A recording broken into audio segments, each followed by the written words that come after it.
Peygamberimiz Muhammed sallallahu aleyhi ve sellem aytgan ekanlar, bir mo'min musulmon ikkinchi mo'min musulmonni haqqiga duo qilsa, o'sha duo tez mustajob bo'ladi. Chunki birodariga toli baxt so'rayotgan, birodarini sihat salomatligini so'rayotgan, birodarini, bolalarini baxti saodatini so'rayotgan insonga Alloh bir farishtani vakil qilib qo'yar ekanki, u farishta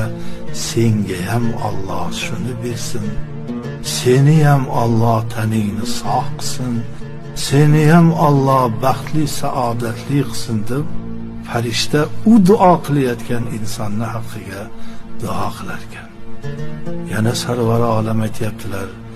bir odam bir ikkinchi